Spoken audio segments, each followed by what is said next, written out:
Meus alunos, tudo bem com vocês? Estamos aqui para mais uma aula de Sociologia. Espero que esteja tudo bem aí com vocês, né? E como eu disse lá no grupo, muita saudade de vocês. Mas vamos tocando, né? Então hoje nós vamos falar sobre a vida intensa na metrópole, né? Exatamente como a maioria de nós vive em metrópoles, né? Então nós temos uma vida muito atribulada, muito corrida, né? O nosso dia a dia é muito corrido, né?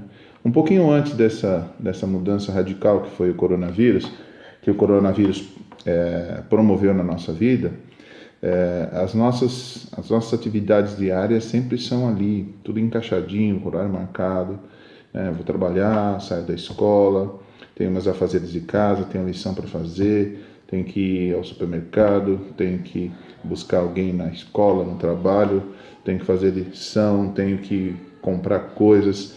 Então, a cidade é um lugar em que essa distribuição espacial ela está dada de uma certa maneira que ela causa em nós uma aceleração das nossas atividades, ou seja, ela nos coloca uma pressão, né, de termos que dar conta de tudo, né, essa aceleração de todas as nossas atividades.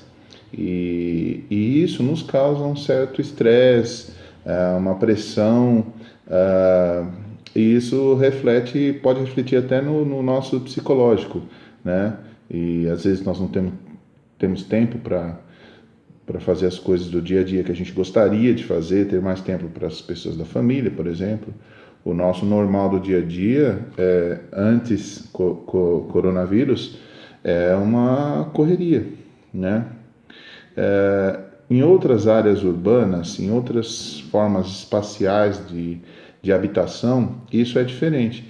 Se você comparar com o interior, por exemplo, onde não há tantas infraestruturas como uma metrópole, por exemplo, você vai perceber que o ritmo é completamente diferente, inclusive com relação às pessoas. E na metrópole você tem a sensação muito notória de que você está rodeado de centenas de pessoas, é uma densidade demográfica absurda, né, uma concentração de pessoas buscando uma condição de vida melhor, mas ao mesmo tempo você vê um distanciamento das pessoas entre si. Por exemplo, você frequenta certos lugares que às vezes as pessoas não sabem seu nome, né? E nós vamos falar um pouco de um autor importante chamado Simmel.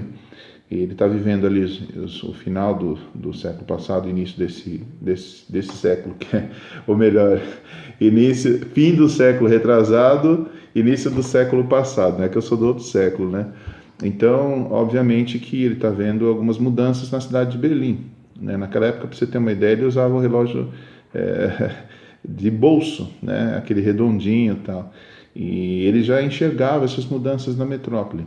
Se ele visse a metrópole de hoje, com certeza ia potencializar ainda mais os seus pensamentos, as suas análises sobre a metrópole de hoje. A metrópole de hoje, perto dessa que ele viu, ela está extremamente potencializada. Muito, muito, muito, muito.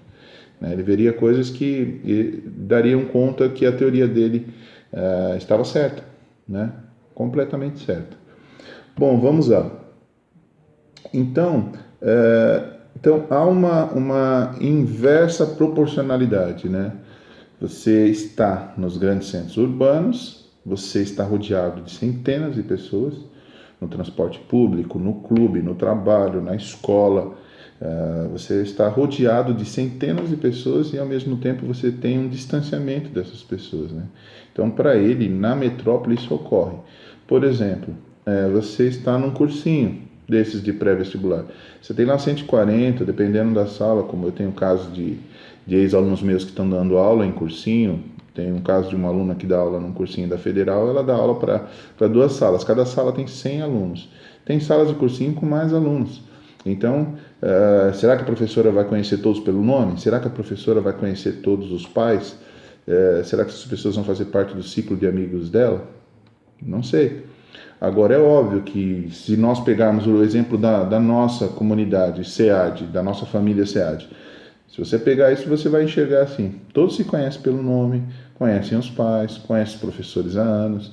Então, nós vivemos num universo ali, micro-universo ali do SEAD, muito diferente da realidade, certo? Porque quando você sai dali e vai para uma faculdade, dependendo da faculdade, você pode ter uma sala com 80, 100 pessoas, né? Meu irmão dá aula na Mauá, normalmente a sala dele tem 80, 90 alunos.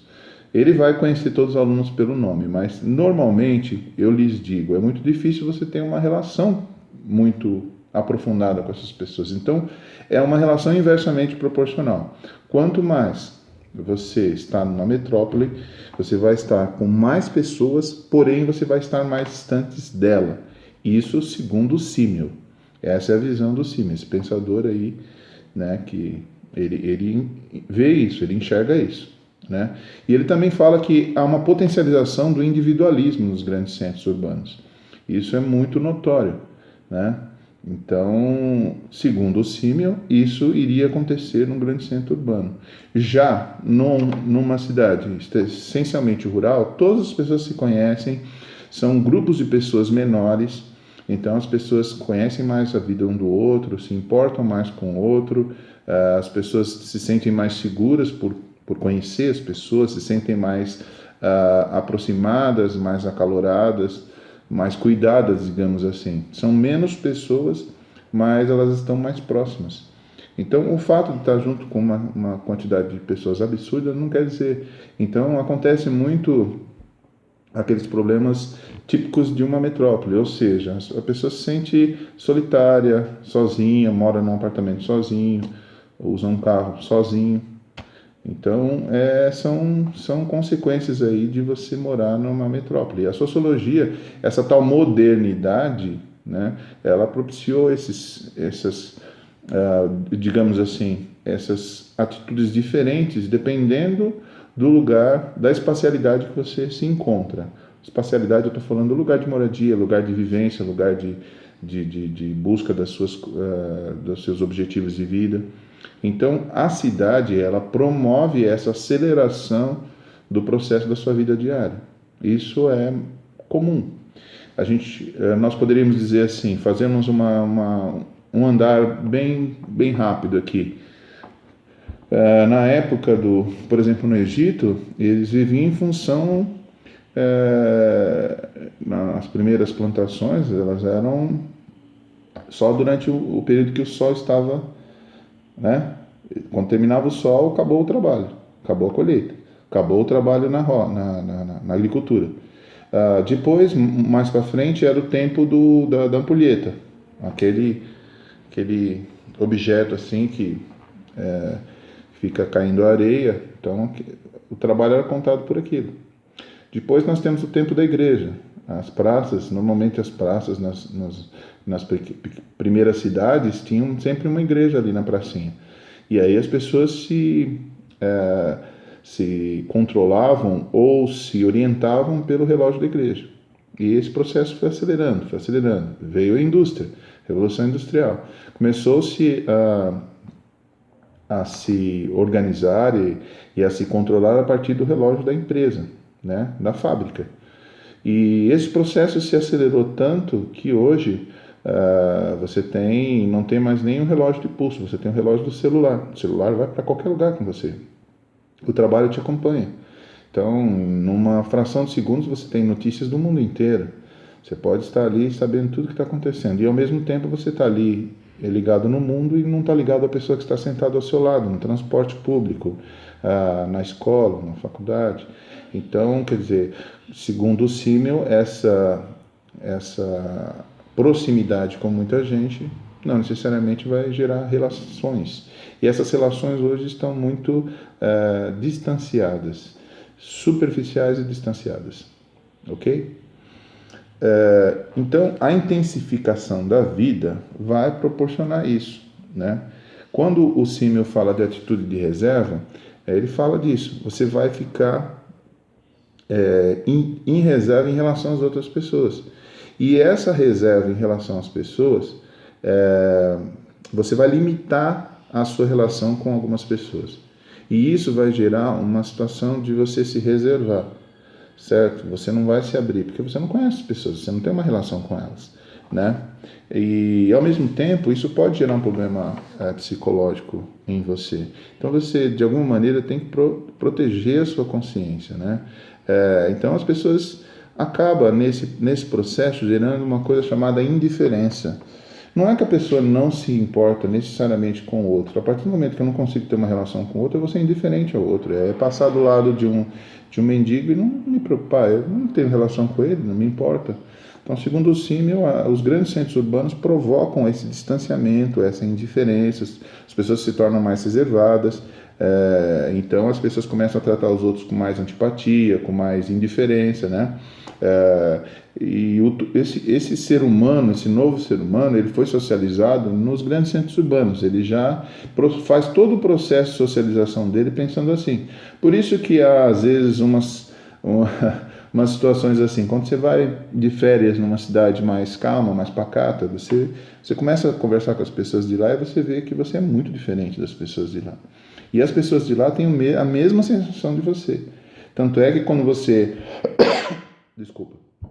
Quando você está num desses lugares, né, mais calmos, mais tranquilos e tal, você fica sentindo falta do celular. Eu não pego o celular, o que eu faço? O que eu faço? Eu não tenho o que fazer. Você está tão automatizado, tão condicionado a agir dessa maneira que você não enxerga que sua vida está como se fosse determinada. Você tem que fazer isso, tem que fazer aquilo, tem que fazer aquilo outro. Eu tenho que olhar no celular, minhas redes sociais, eu tenho que falar com alguém no trabalho, eu tenho. Não, no interior, nos lugares mais distantes, o ritmo de vida é completamente diferente. Não quer dizer que eles não tenham celular lá, mas esse processo ele é diminuído. Desculpe. Então, a proximidade corporal, ela não vai determinar uma proximidade espiritual. Então, é inversamente proporcional. Na medida que você está próximo de uma variedade imensa de pessoas, não quer dizer que você vai ter uma proximidade dessa pessoa. Então, é um paradoxo. O que é um paradoxo? Um paradoxo é um limite. É um limite que uma diferença que pode vir a acabar ou não. Mas nos grandes centros urbanos esse paradoxo ele se coloca real. Por quê? Porque há um número maior de pessoas, porém você está distante deles. E isso proporcionalmente, dado o crescimento urbano, dado o crescimento da população, da intensificação da população em um determinado espaço de moradia, de vivência, isso se torna cada vez mais forte, ou seja, cada vez mais forte você se distancia das pessoas. Então você não tem uma ligação espiritual, emocional, as relações ficam cada vez mais distantes. Então foi isso que o Simmel observou. E já no interior a relação é inversamente proporcional ao que nós estamos falando. Você tem relações mais próximas, mais intensas do que... Né? Agora é óbvio, se esse interior se tornar mais urbano e a concentração urbana se fizer e for aumentando do centro para o interior, vai acontecer a mesma coisa. Tudo isso segundo o Simmel, ok? E é fato, né, que a cidade é lugar de todos esses acontecimentos de trabalho, de lazer, de lutas sociais, de enfrentamento, de contradições, de riqueza, pobreza, dificuldade de achar lugares para morar, né? Outros têm mansões, outros moram em apartamentos de R$1 milhão e por aí vai. Então, a cidade é palco de tudo isso, é palco de oportunidades para quem tiver uma condição melhor e palco também de desigualdade. Nós vemos isso todos os dias. Inclusive agora é o momento que a gente está vendo, quando você vai ao supermercado, as situações que você pode sair de casa e tudo mais, você está vendo que as desigualdades sociais elas estão sendo potencializadas, infelizmente, nesse momento. Então, a cidade também é palco de luta por moradia, por estruturas melhores, né? E sempre as pessoas buscam os grandes centros urbanos porque elas querem uma infraestrutura melhor, né? Quer utilizar de todos os meios que a cidade pode oferecer. Mas isso é para todos? Não, não é para todos, né? Então, a cidade, a metrópole, a concentração a densidade populacional, a atração que os grandes centros urbanos exercem, eles também promovem coisas ruins também. E, inclusive, segundo o CIMI, do ponto de vista psicológico também, tem muitas pessoas que ficam traumatizadas morando nos grandes centros urbanos, às vezes precisam mudar de áreas, né? As pessoas que estão no ambiente rural, aquela fuga, né? Da, da, do rural para buscar condições melhores. E aí eles mudam radicalmente o seu ritmo de vida. E hoje, voltando ao nosso assunto inicial, eu falei todos os tempos. Hoje você vive o tempo do capital, está na sua cabeça, né?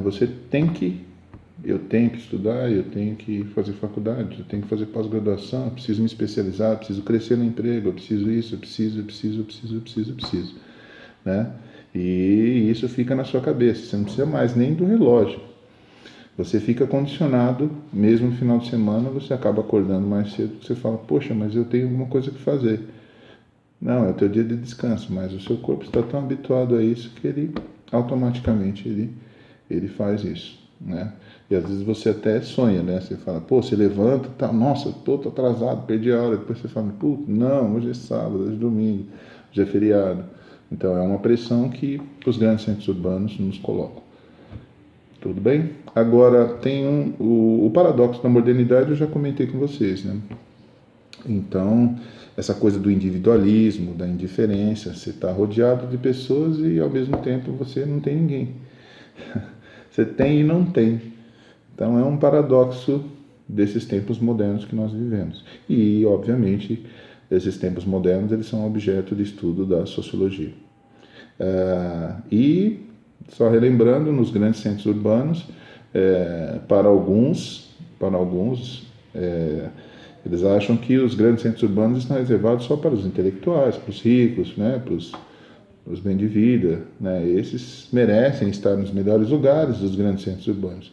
Mas também há um outro grupo, né? As classes oprimidas, os moradores das periferias, eles têm direito a ter uma boa moradia. E na apostila está lá o Estatuto da Cidade. Você, ao ler o Estatuto da Cidade, você lendo a lei na sua, você vai falar que é maravilhosa, né?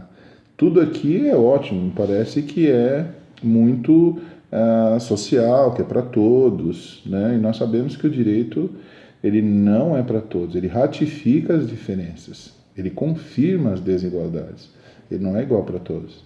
Então esse Estatuto da Cidade é muito bonito, a letra fria da lei é maravilhosa, mas na prática isso não ocorre, não é para todos, certo? Está muito claro, é só você ler aqui o Estatuto da Cidade, que está na apostila, que você vai ver isso.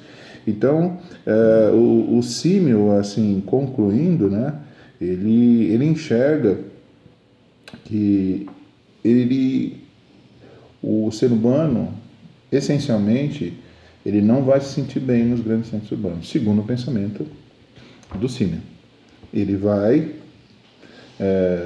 estar perto e longe, com muita gente e longe de relações, de si mesmo e tudo mais. Então esse, para finalizar a nossa aula de hoje, é esse o pensamento do Símil. E tem o David Harvey, que também, o que eu falei dos intelectuais, dos ricos, das classes oprimidas, esse é um pensamento do David Harvey, que ele fala que a cidade, ela, ao mesmo tempo que ela dá certas condições, ela também impede que você tenha a plena realização de tudo que você deseja. O David Harvey nós vamos falar num outro momento. Hoje o principal foi o Símil. O Harvey é fantástico. Se você for estudar a metrópole, você tem que estudar o David Harvey. Quem por acaso for por esse caminho. Na minha tese de pós-graduação eu estudei muito o David Harvey, ele é fantástico. Indico a vocês esse autor para estudo de metrópoles, né? muito bom. O símil também. Gente, mais uma semana, relembrando, é só aula expositiva.